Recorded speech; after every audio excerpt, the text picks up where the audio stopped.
All right. Hey, how's it going? I'm Mr. Deadman. This is the Deadman's Tome podcast that you're listening to here. This is a show that's broadcast live from a trailer park deep in the heart of Meth County, Texas. And it is the show that has been completely demonetized on YouTube because this voice you're hearing, this voice that's in your ear right now, is too sexy for YouTube. That's the true story. That's the true story. I received an email from Susan Wojcicki, the CEO of YouTube, that the bulk of the content is too sexually gratifying, and my voice is the bulk of the content. So, I mean, you use your imagination and what Susan's doing to, but, I can tell you my wife is not happy about it. Anyway, with us tonight is Chris Miller. How's it going, Chris? Going great, man. Thanks for having me on again. Hey, it's no problem. It's good to have you. It's good to have you on. You've been on quite a bit. Man, I stopped counting. I don't know how many times now. You're like a regular. Yeah, I've completely forgotten. It's, I've got so many fingers. I think we may have used them. I'm not sure. Right? But so you're coming on to talk about your new book, Dust, which is from Death's Head Press, and it's part of the like a splatterpunk western series, right?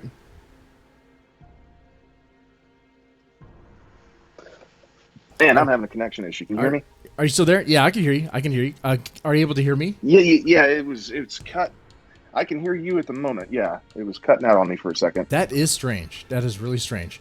But yeah, so Dust is, I think, is it volume 4 or book 4 of the splatterpunk western series from Death's Head Press? It's number 3. Number 3. Okay. Number 3, actually. I was skipping ahead there. Okay.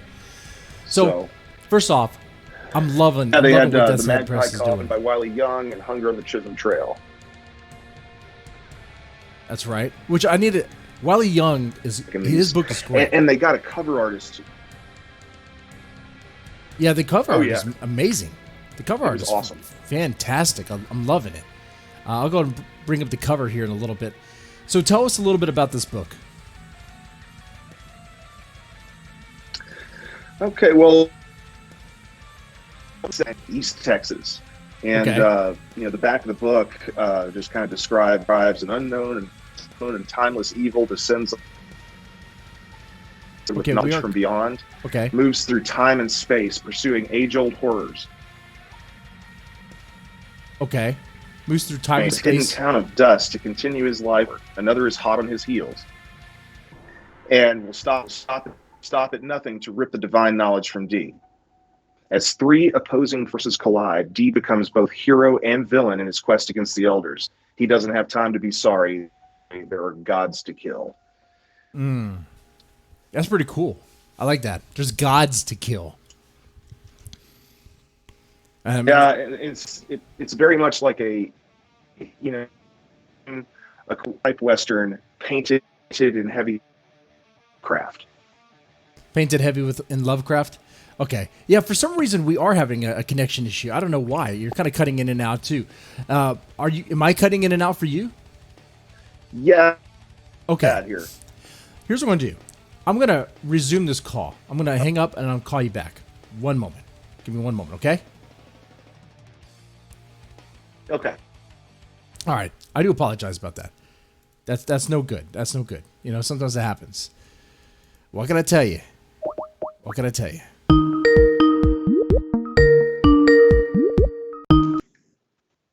Okay, Mr. Miller, are you there?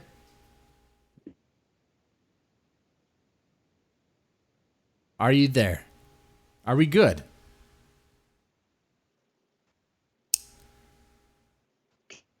All right. Can you hear me? I can hear you now. Are you good? Can you hear me?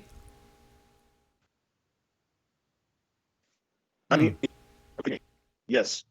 Okay. All right. So you're kind of okay. We'll try this. We'll try this. I don't know what's going on here tonight. That the connection is what it normally is here. I don't either. All right. So. Yeah, mine's showing full bar. Same here. It is really weird. Anyway, so a splatterpunk western with Lovecraftian themes Man, that sounds impressive right there. So how deep do the Lovecraftian themes go? Well, they're kind of the overarching story of not only this book but of this character. He, you know, his backstory is that he discovered these powers to move between worlds Okay. when he was a child, and then through the course of his life, he's ended up out into what he called the void, which is beyond all parallel realities. Oh, that's And cool. there are entities known as the others who bestowed divine knowledge to him that most of mankind would go insane just from knowing.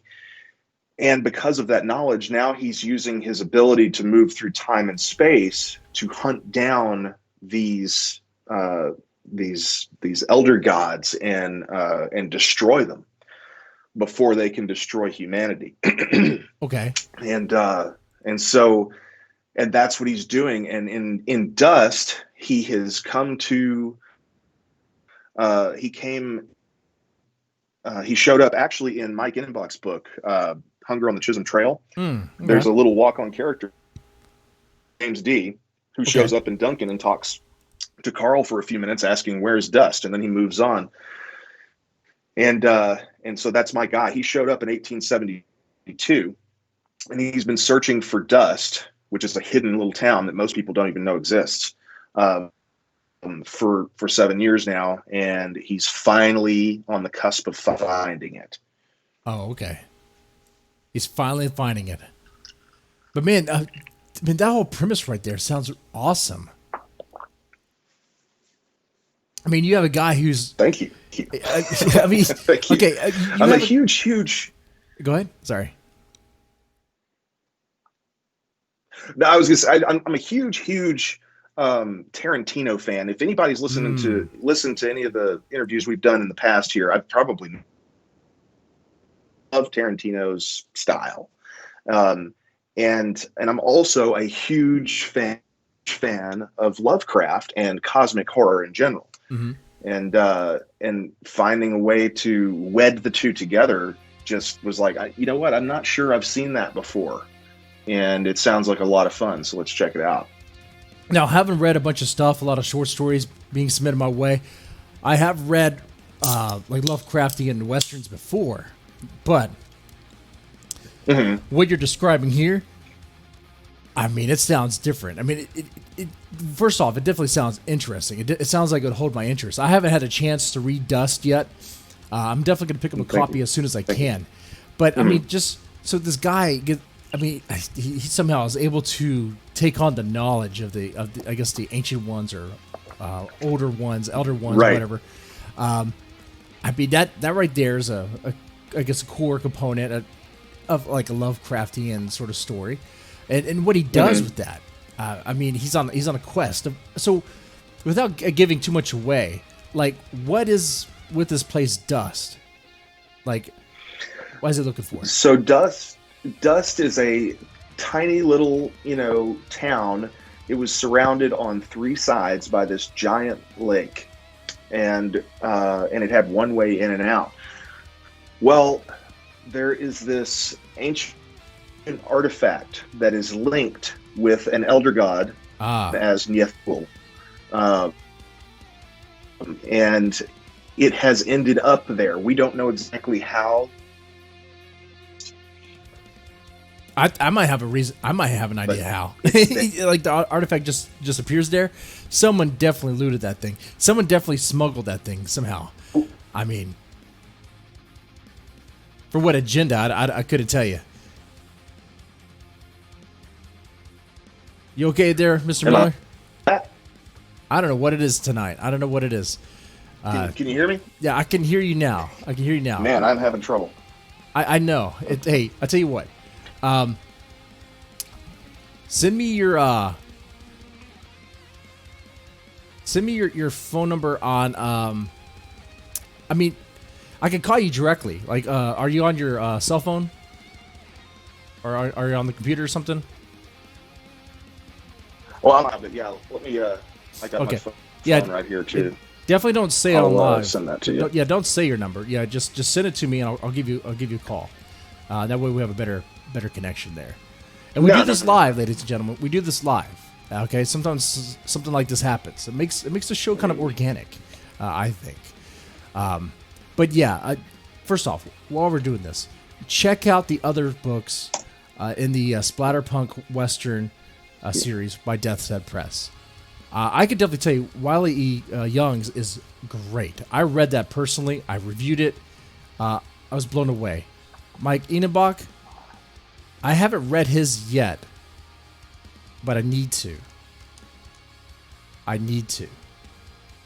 Anyway, give me one moment, Mr. Miller. I'll give you a call on your phone. One moment.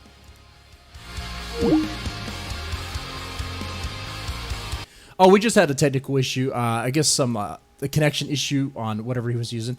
So I'm going to call him directly. I was talking to Chris Miller. If you don't know who Chris Miller is, he's a horror author. He has a new book out called Dust. It is it sounds like a great read. It is a Lovecraftian Western horror blend. And it also has some. Of course, it's set in the West, the days of the Old West. So it's gonna have some characters that are kind of racist or whatever. And we're gonna talk about that. Hello. All right, Mr. Miller, you there? Okay, let's give this a try. Let's see what happens. Am I coming through for you just fine? Yeah, I can hear you now. Okay, that's good. That's good. That's going to make this work then. Excellent. Okay. So, all right, real fast. What are some other things you could tease us about with this book, Dust? Well, Well, first of all, if you've read Hunger on the Chisholm Trail by M. Enenbach, then you'll get some little Easter egg satisfaction, some crossover there. Our books do take place in the same universe, and the characters do meet. If you haven't read his book, you should, but at the same time, you don't have to get Dust. It's just whenever you get to it, you'll be like, oh, wait, that was that guy from that, or this was that situation, So there's that. And, it deals with, it deals with all sorts of stuff. I mean, it's got this eldritch horror Nithul who's trying to build an army in this tiny little hidden town full of these abominations. The artifact that I discussed earlier can actually infect people with Nithul, the elder god. And he, what happens is these people in various different ways have these spiny legs will come out, a red eye on their forehead or over their back. Okay. It's different for each person. Sometimes their chest cavity will open up like a gnashing mouth, or it might be their side, depending on the orientation of how it happened for that person. And most of the people, once that happens, they're dead, but not all of them are. I'd imagine Some of them are in great agony. Yeah, so so that is being built. They're called the Soldiers of Nithul, and you've also got a little outlaw gang who is chasing the main character because the leader of that gang knows that James D possesses that divine knowledge and knows that he is on a quest to find Dust and to destroy Nithul. But the leader of that gang wants to join the divine, and he has other ideas about what to do with all that power. So all of that, all these different opposing forces come to a head once they arrive in Dust. Ooh, okay. That's pretty cool. That's pretty cool build-up. Now, Nithul, that's not a Lovecraft elder god, right? I mean, is that something that you made? It's something I made up, but it's very much in the vein of Lovecraft. Right. It sounds like it feels kind of like something he might have come up with himself, but he just never actually wrote about it. Right. That's cool. Okay. So there's definitely some originality in there which is great. I mean, you're pretty much. I mean, it sounds like you're establishing your own mythos, kind of like, but using like the Lovecraft influence to do so, which is perfectly fine.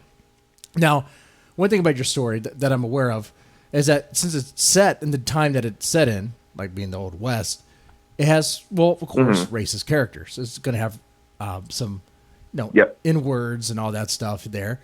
Now, did you have any problems with that? Did you have any hurdles with that? Sort of. Now, of course, this book has been written for over a year now. So the current situation that we have in America and even all over the world, really, obviously it was there during that time, but it wasn't as heated and relevant as it is right now, where everybody's talking about it. It's, very, very, very much at the front of everybody's minds. So when I wrote it originally, I didn't have any of that stuff in my head. I was just like, okay, this is 1879. It's East Texas. And I had an idea while writing for this black guy that I wanted to include in the story and make a major character. Right. Not really a sidekick to the main guy, because that's not what he is, but a major character that causes a major change in James D. And and so, okay, well, how do I introduce him? And how does that come about? Because this thing's based paced like a bullet. I mean, it's very, very fast paced. I mean, the opening sentence talks about a gaping head wound, and it's nonstop. So I was like, okay, how do I introduce this? And I was like, well, okay, I was already trying to pull from Tarantino. Maybe I'll be a little bit over the top, and so there's this black man running through the woods. And this is a little ways into the story when he's introduced. He's running through the woods for his life, and there are these scumbag hillbillies chasing him and calling him, racial slurs and things like that. Yeah. With the intention of catching him and cutting off certain parts of his body to be sold for coin. Like his balls or something? Some man down. Well, that, or it's kind of left up to your interpretation in the book, but that or his genitals or whatever. Yeah. But that was the idea. It was just something really cruel. And what that racist hillbilly doesn't know. What that racist hillbilly doesn't know is that his wife is going to be using that thing because he can't deliver. I'm just saying. But I know anymore. I know anymore that writing racist characters can get you in trouble. Now I'm totally, people who listen to the show, watch the show on the live stream, they know how I stand on it. Like, I'm totally for free speech. If you want to write a racist character, if you want to write a problematic character that uses certain languages, feel free to, especially if it's like in art. You're creating a world. If you want your characters to be realistic, and human beings are flawed, right? Yeah. In a way, art or writing, it's a reflection of our reality and what we live in. And we live in a world that has flawed human beings. They're racist, they have problems and whatever. And so, but I'm sure you encountered problems with it. Yeah, well, so far I haven't gotten anything on Dust, but it's only been out a few days. I haven't gotten a lot of feedback yet, just a handful of reviews. But like my previous two books, The Damned Place and The Damned Ones, they don't deal so much with racism, but I mean they touch on it a little bit because it's not. I mean, the first one was 1990 East Texas. That's when I grew up, and that's where I grew up, and I remember precisely the way people spoke to each other, and so in that book, the I don't know the way to abbreviate it, the gay F-bomb. Homophobic slur was used quite a bit by one of the characters, and and I have gotten backlash over that. Like, that this guy was so disgusting. Well, he was meant to be a disgusting human being. He was an awful, awful person. And he was obviously a cruel person. Right. And coupled with my personal experience of growing up in the town that I set that book in the time period that I set it in, that is exactly the way bullies talked to younger or weaker people around them all the time when we were kids. Yeah, you said 1990, they would call right? them that name. You said 1990? I'm sorry? Yeah, you said it would take place in 1990, right? 1990. Okay. Correct. Man, well, I went to grade school. You know, I went to middle school, in junior high and high school. I can tell you, not even towards gay guys, people in my area were using gay and, well, I guess I won't say the word here, but, F-bomb all the time. Like, even the gay guys were using it. Even the gay guys were using it as just a thing to say. It was so weird, It's like, man. Right, and if you think back to South Park, because that was, that came out when we were kids. Yeah. And they were using that all the time, and that's what we were watching as kids, that's what we heard. And that's what these and whenever I heard older kids or bullies use those kind of slurs at me or at other people, as far as I know, none of the other ones were gay. I'm not gay. They were just using that word to be mean, and it probably would have been meaner if any of us had been gay. But that's not why they were using it at the same time. They were using it because they were assholes and they wanted to be assholes. Right. Right. And there's a, and that's all it came down to. And it sucks that people can use a certain term or whatever and totally ruin it or make it into like this vile thing. One thing I've definitely learned having kids is that any word, any term can be turned into an insult because they'll just come up with stuff to just insult each other. Oh yeah. It's like, man. Yeah. They'll say, they'll tell each other, my kids will tell each other their, each other's face is an insult. One of them will say something and the other doesn't like it. And they're like, yeah, well, your face is stupid. Yeah. I mean, you can make face an insult. Or my daughter would be like, if you want to, you're being a bobo. What is a bobo? You are such a bobo. What is a bobo? I don't even know what that means. Right. What is that? Right. I don't know what that means, but that sounds like a bad word. Okay. Yeah. But, and of course I do want to clarify. I don't promote the use of any of those words at all. The reason that they were in my book was to reflect the individuals on whom that character was based from my real life experiences, and that's why those are in there. They're not in there for any other reason. They're not in there to promote bigotry. They're not in there to promote hate whatsoever. They're in there to show that these type of people exist, and in this place and in this time, I witnessed a lot of that, and this is what it looked like. That's why it's there. Yeah, and that makes sense. I mean, if you're gonna write a character that's gonna be realistic, they're gonna have flaws, especially if they're gonna be set in a time period. They're gonna have certain, definitely more ignorances, and so they're gonna be more. Sure. They're gonna use those words, and that's what's gonna happen. What happens though anymore is that someone will read the book, someone with, I don't know, maybe they're looking for something, maybe they're easily offended, I don't know, but they see it and they instantly assume that is like because the author is racist or homophobe or whatever. I mean, and I'm speaking for me too, because I have characters in my stories that will use the N-bomb. I have characters in my stories. Now, I've read a couple of my stories on live stream, and I was dropping them. Because I was reading the story, and it was like, oh man, this is gonna get removed off of YouTube. Maybe like this channel's already demonetized, so I don't really care. But but anymore, like I said, like people on the outside will read that and be like, oh, that person's a racist, And I think that's it's like you're judging the author based on like a couple of stories. You don't even know the artist. Like you don't know the artist, So how can you really say that? It's just. Yeah, and it's total bullcrap. It's not fair to attack an author because of some of his characters, even if the attitude is towards the protagonist because of some off-color thing they may have said. If we're trying to write real individuals, we have to write them with flaws because all of us have them.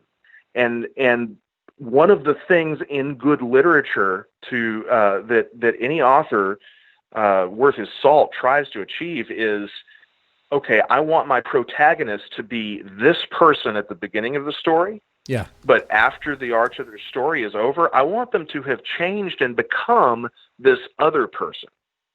So in the beginning, they may say something off color. Right. They may say something offensive or stupid or do something stupid. But then through the course of the story, something in them changes. Mm-hmm. And at the end of the story, they're not the same person. However, you'll have a lot of people who take such umbrance with the fact that they were this person in the beginning that they hate it taints the whole story for them. They can't ever get over how unlikable that aspect of them was early on, and then they'll blast the author for it. Again, unfair. Very unfair. And I think pretty small-minded too. Unfair, small-minded. It's just, I mean, because people can grow, people could change. Look, Exactly. I talk to a lot of people growing up, right? I'm sure you have as well. That in my family and some friends I've known that are pretty racist, and I guess you want to say their level of racism, whatever, has changed over time. Maybe they learned some things. Maybe they were more involved or interact more with the people they had some judgments about, prejudices about. And maybe that racism kind of fades over time because you learn from experience. Let's say you've never interacted. Maybe you have no interaction with like the black people at all. Maybe you're not really involved in the black community, whatever. I don't know. It's like you can grow out of being ignorant. You can learn and do better. So people grow like that. So if you write a character who does that. That right there is a good character. It's not even just exclusive to racism. It could be any other flaw, maybe the person has some vices and like he overcomes that. But they try to, I agree with that they try to peg that on the author, that the character started off in this way. So that must mean something about the author when it's like, no, come on now.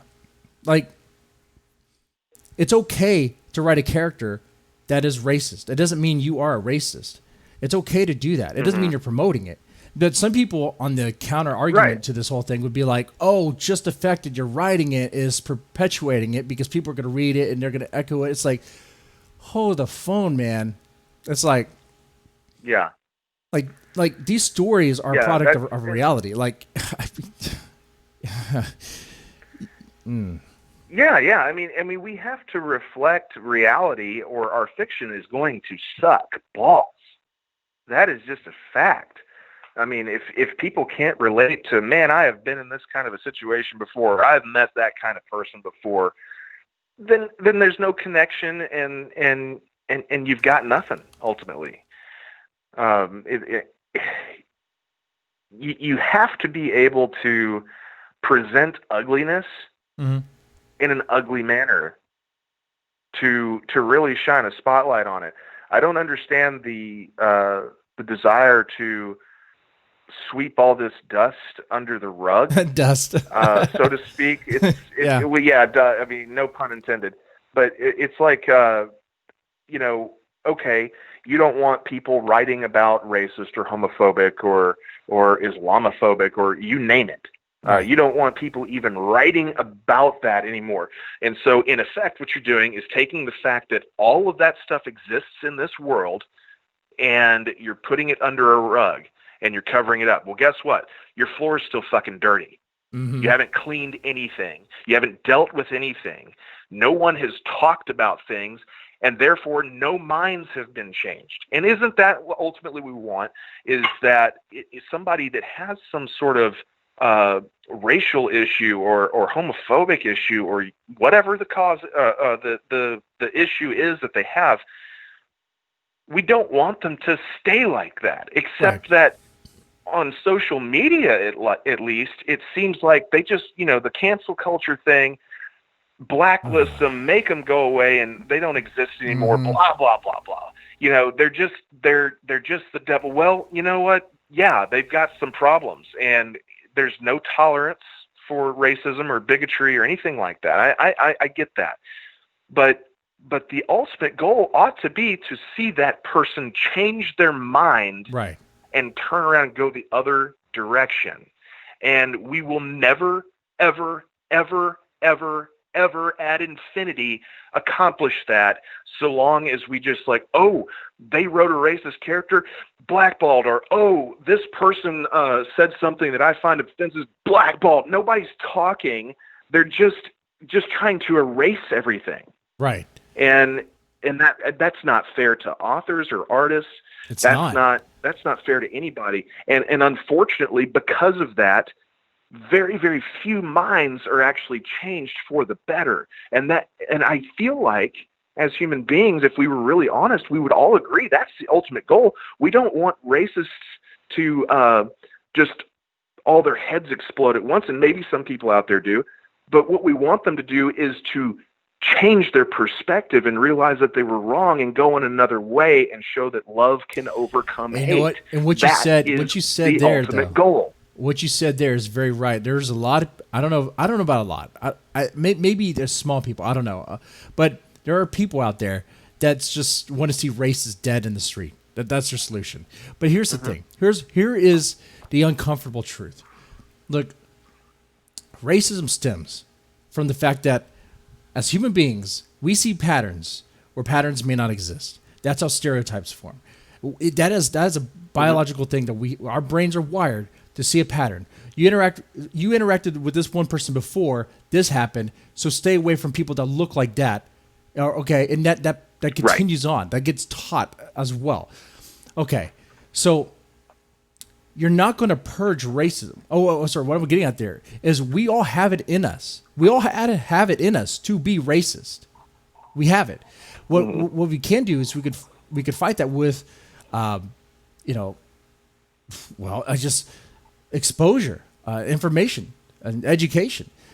Becoming enlightened to the fact that travel, you name it. I mean, travel, interact with people. Get out of your little bubble. Get out of your little bubble. Go to another country. Go to a third world country, and then try to come back as a racist. Yeah, I mean, it can really change your perspective. Now, this quest to purge racism, or racist language, racist characters from fiction, it's not going to solve racism. Taking all the N-bombs out of it, like you said before we started, that's not going to end racism. Yeah. And why is nobody, throwing his name in the hat here whenever they bring this stuff up? And what I love is they're like, well, the time it was written, or this. So you're saying it's acceptable to be racist at a certain time, but it's not now, or what are you getting at there? It doesn't make a lot of sense. If racism was a problem in, what was it, 86 when it came out, it's still a problem today, right? But now we're not going to show it for what it is, how ugly it is, and and that's the beauty of fiction. You can take something absolutely repugnant, such as racism, and you can show it in all of its ugly, hideous glory. Lay it out on the page and say, this is what the root of your ideology is right here. Mm-hmm. Shine a light on it. And you can do that in fiction in a way that you can't in any other medium. And I think it's just a shame that, because I don't think it's going to help. Right. To make things like Huckleberry Finn or whatever go away. Which there's even a great line, and I'm sure I'll butcher it. If you've ever read Huck Finn, Huck used the N-word. Right. Virtually anytime he talked about Joe. but Joe was his good friend. Right. And then there's this great line later because he's thinking about if he does what he feels is right, which is to help Joe, then he would be basically going against his quote unquote Christian morals. That's from the time period, right? And he might go to hell. And then he has this great line in there. He's like, "Well, I'll go to hell then." The resolve of a person that believes in that, Mm-hmm. and the consequence of that. And he's like, "No, that's worth going to hell for because this is wrong." Right. And that story had such a would great that have moral carried about that. any of that weight? Would that line have carried the same weight if you didn't have all that other stuff in there? No, it wouldn't. It wouldn't, because that's how it got its weight, man. Like I agree with you. Like that line. In fact, the whole point of that story was that he becomes friends with this inward Joe. But he's much more than that. And he has to look beyond that. He grows out of his ignorance. The ignorance that was taught to him. And it's a shame that they try to smear that as racist work, and they try to smear Mark Twain as racist. Hell, for his time period, he was pretty progressive for his time period. He was definitely. Oh, he certainly was. Well, and that one line that I just mentioned alone should tell everybody his real feelings on racism deep down. Now, I mean, I don't know a ton about Mark Twain's personal life, right? But that right there, that insight, at least from Huck Finn's character, says a lot about the ugliness that he was, living in the middle of during that time. I think. He was definitely no H.P. Lovecraft. I mean, his past is like, okay, man. Whenever I talk about him, I was like, okay, we need to have a discussion about separating the art from the artist. And if you're able to do so, I always defend that you can. Then again, of course, anymore, that's kind of subjective. It also depends on how someone feels about it, and it's not a one size fit all sort of solution. Some people just can't. That's fine, but other people can. Like even with Michael Jackson, he probably did Diddle Kids, but Thriller is still an awesome song. I'm sorry. Bad is still a pretty awesome song. Anyway, but to get back to, I guess, writing racism, is there a way that writers should approach that? I don't know if there's any one way to do it, and I'm certainly no expert. I'm what you would probably call a fairly privileged white dude, who grew up in rural East Texas, so that's my background, and I can't help that. That's where I came from. Right. But at the same time, if you're going to write about it, there should be a point to it. It should be relevant. Is it a time and place thing? Or is it, are we dealing with something more than time and place, but an individual character who is just consumed with hate for an entire group of people, and if you're going to have a reason for it to be there and it's relevant to the story, absolutely do it.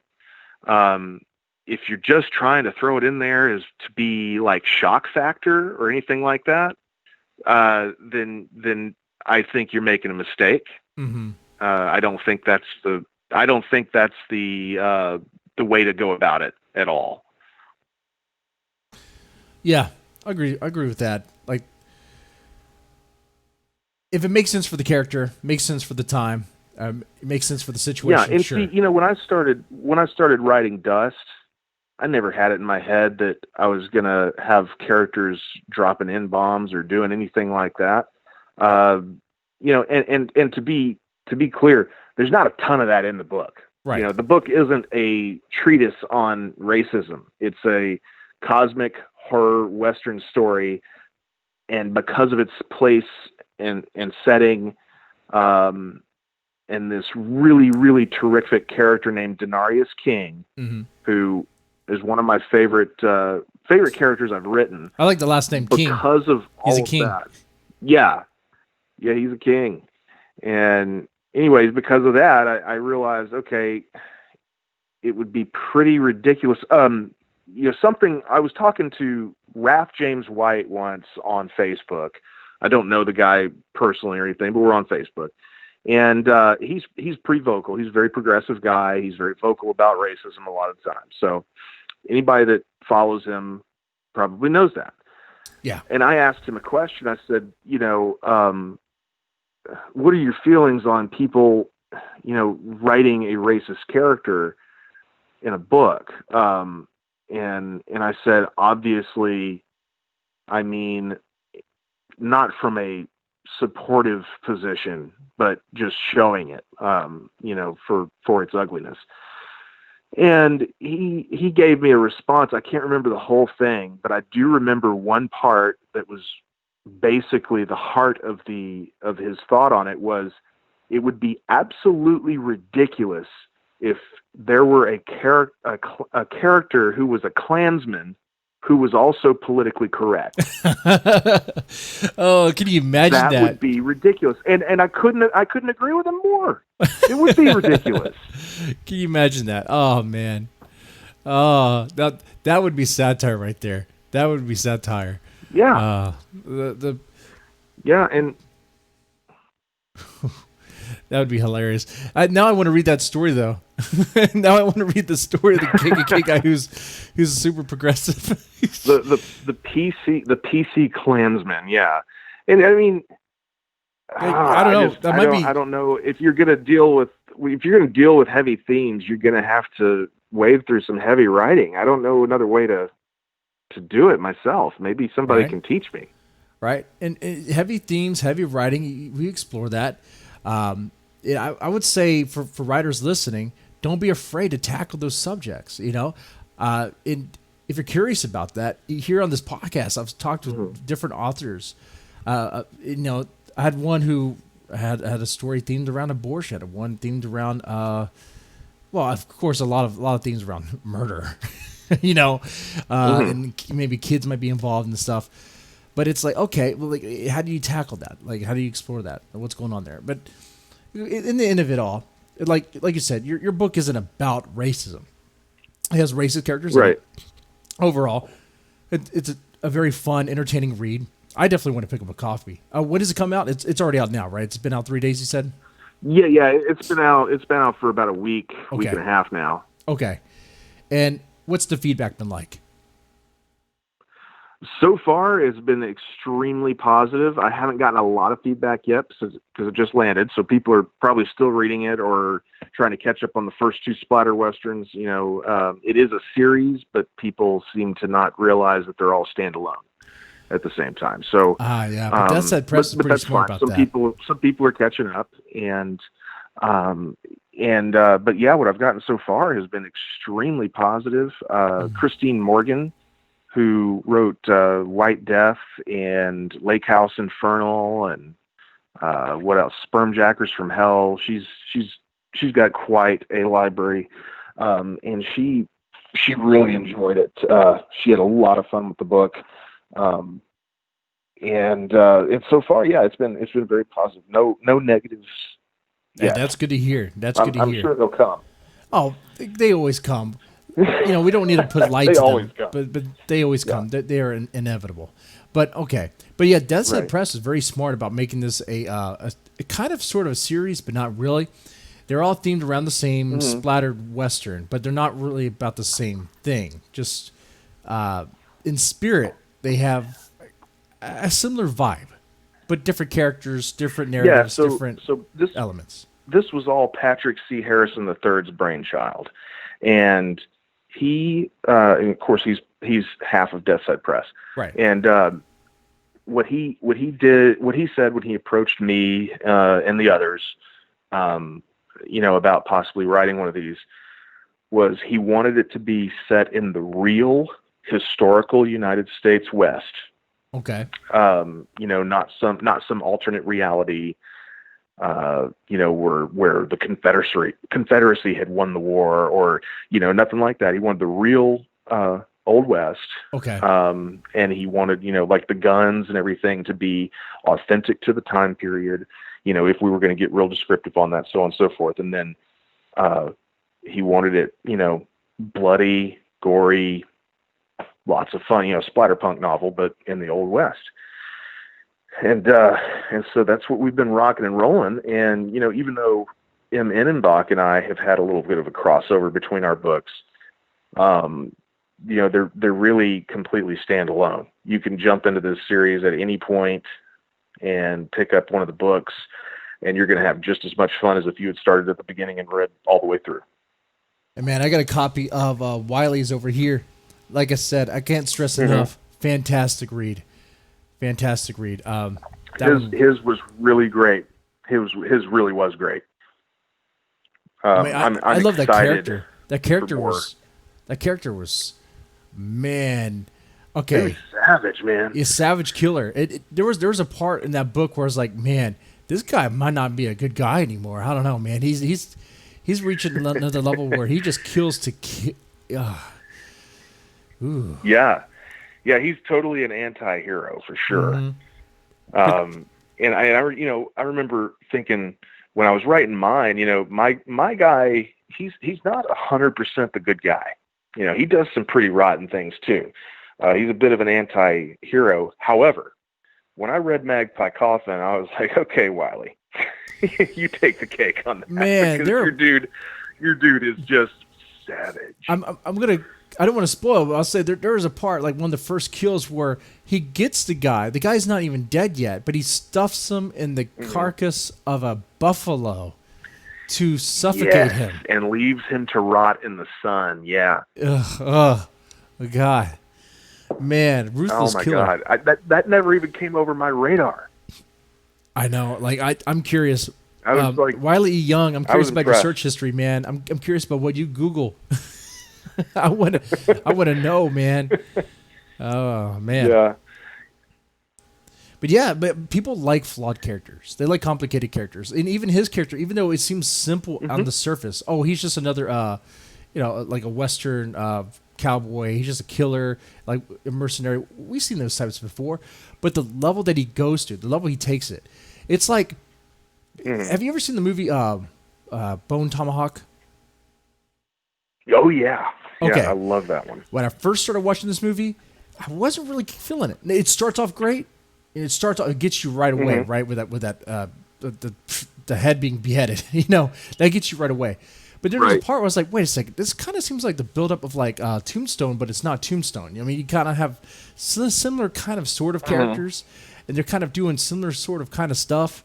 It's like, wait, what's going on? But then the third act, oh my God, when they see the fucking, I forgot what they called them, troglodytes or whatever, the cannibal Indians.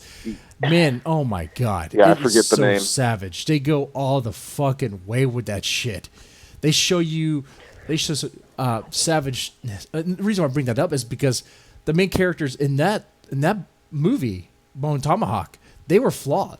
You had one who was pretty racist. He just wanted to kill Indians, and he did a lot, but that's what they did back then. Right. You had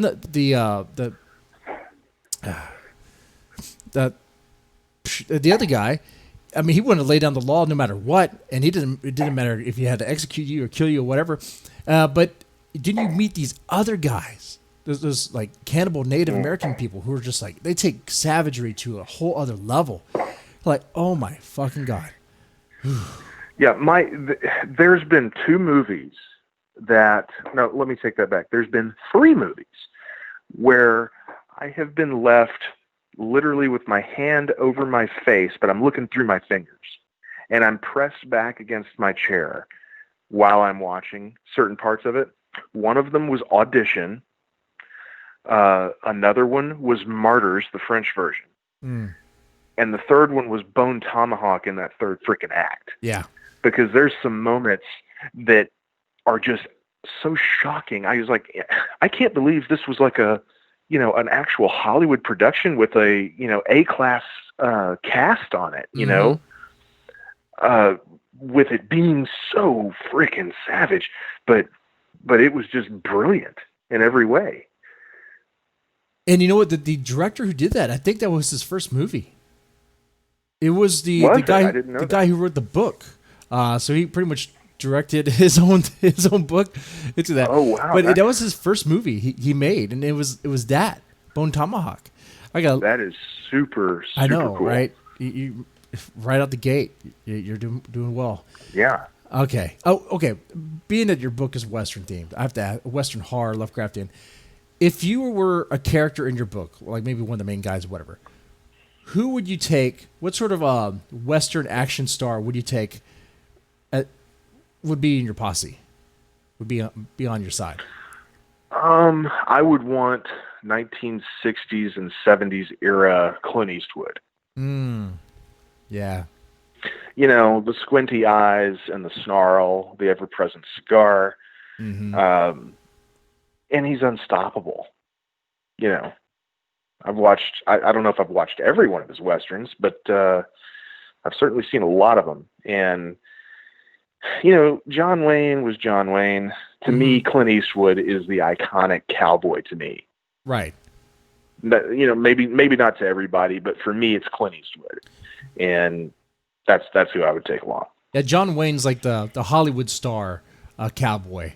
Clint Eastwood, I believe it. I believe he could have actually. Could have actually lived that lifestyle. He had that 1,000-yard. He had that 1,000-yard stare down, and I mean, it's hard to think of an actor who's played so many cool characters.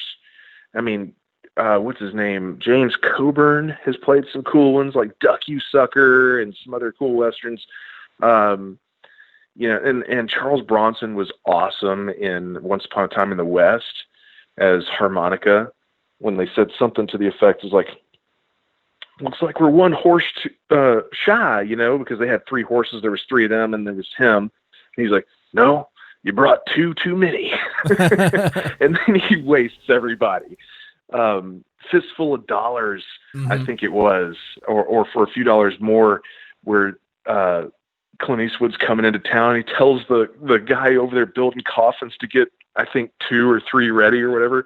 And then he kills everybody. He comes back and he's like, my mistake, one more. Yeah. I mean, he's such a badass.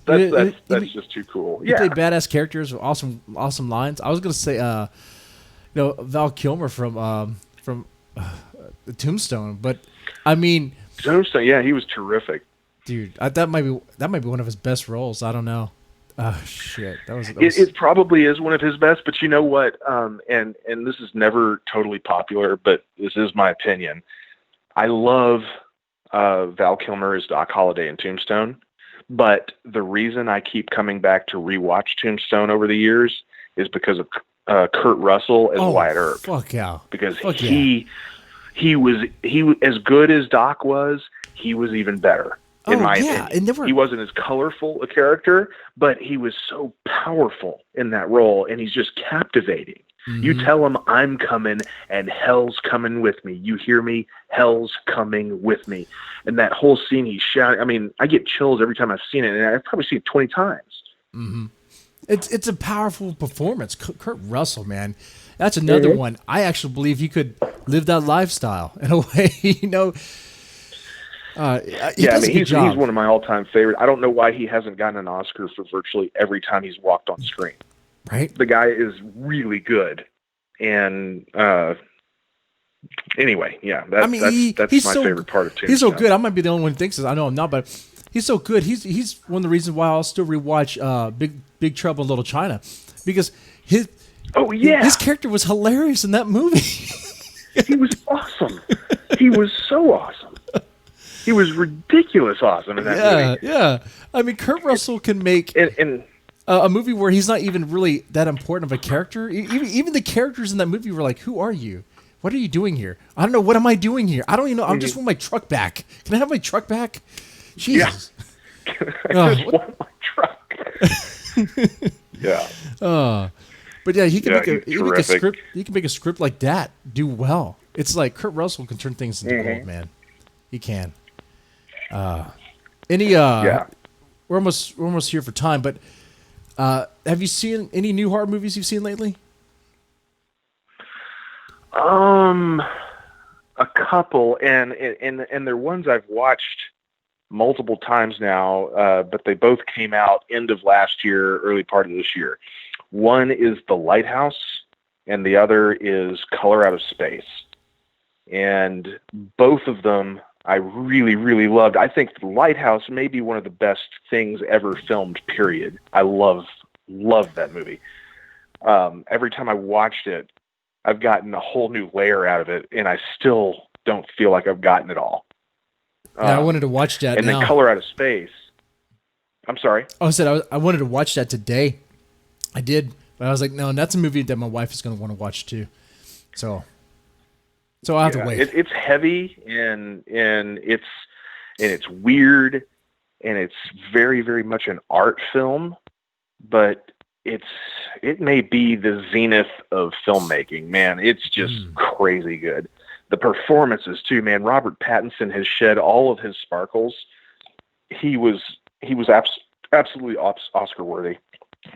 And Willem Dafoe too, of course. He was brilliant. People said William Dafoe was in it, but when I look at the cover and I watch the trailer, I'm like, he's in it? Like, he doesn't look like him. Like the characters, they take on another life. Yeah, and he's got this thick Mariner Irish accent. But the thing is, when you're watching, you don't think you're watching Willem Dafoe. You think you're watching this other guy who shares a passing resemblance to him. And that's acting there, man. That is acting. Yeah. I mean, it was Gary Oldman level. Let's just put it that way. It's Gary Oldman level acting. That's good. Because he's a guy. He's in a lot of movies, and I'm like, wait, he's in that movie? What? There's no way he's in that movie. Sometimes you don't even recognize him. Right. Freaking Hannibal with Anthony Hopkins. I had no idea that was Gary Oldman in that movie. And I had seen it like 3 or 4 times, and I was like, looking at the back of Gary the box Oldman or is something. in Hannibal? I have to... Yeah, the guy that's in the wheelchair that's all disfigured, and that's Gary Oldman, but you'd never know it. Man. Oh yeah, you're right. Oh, that's him. Oh wow.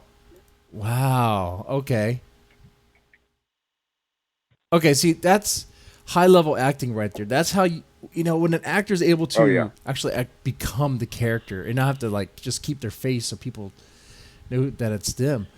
Right.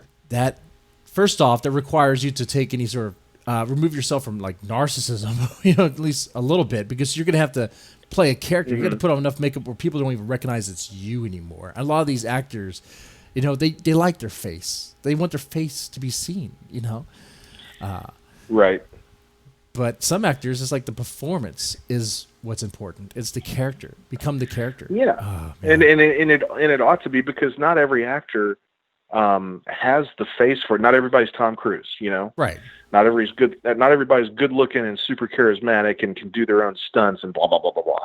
My own stunts. But then you have other people that are super great actors, but maybe they don't have that.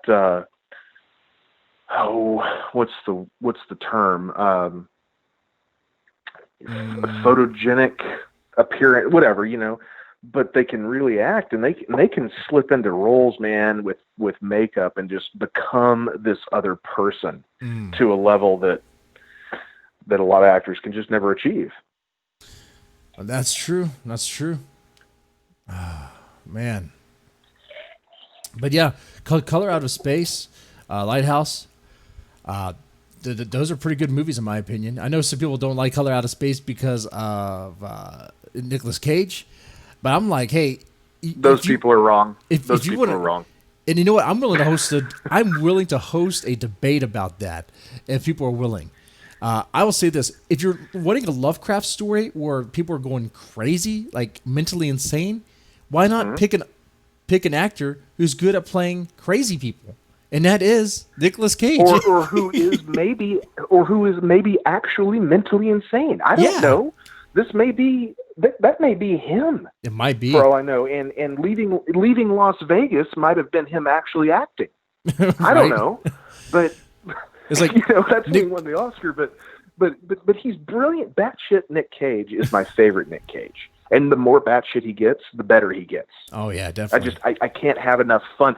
The movie Mandy, okay? There's like no story in that movie whatsoever. There's no coherent plot, but it is a visual feast. Oh, it is. It is a fantastic Nicolas Cage performance. And I'll never forget my favorite moment. And it's like 3/4 into the movie. He's in this fight in this house with a guy wearing a bunch of leather, and his shirt gets torn in the middle of the fight. And he's baring his teeth, and he's looking at the guy, and he's like, "Rip my shirt?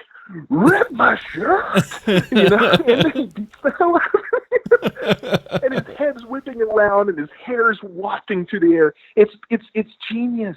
It is genius, and I'm so thankful that was caught on film. Right. He can do those performances, and they're fun. They're meant to be over the top. Yeah. Yeah, and I hear these other people are like, "Oh, I can't stand Nicolas Cage going completely nuts." Why? That's what I don't get. I mean, I get everybody likes their own thing, and that's fine. Yeah. But I can't empathize with that point of view. I can empathize with almost anything, but I cannot empathize with not enjoying crazy Nicolas Cage on the screen. I'm sorry. Hey man, I agree. I think he is. I think there's performances. There's a time and place for it, and he could do it. He could pull it off. Oh, for sure. I think in Color Out of Space, the director is pretty much, "Hey, Cage, you just need to be you in this film, okay? You just be yourself." Right.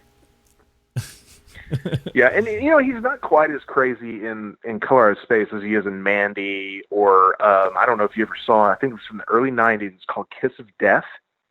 He's It's got David Caruso and Samuel L. Jackson and Nicolas Cage. Nicolas Cage is kind of the villain, or he's the son of the main villain or whatever, but he's like jacked.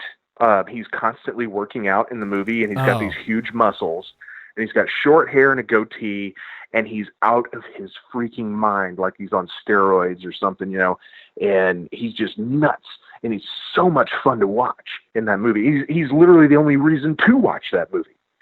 As much as I love Samuel L. Jackson, he has very little to do in that movie other than dab at an eye that won't quit leaking.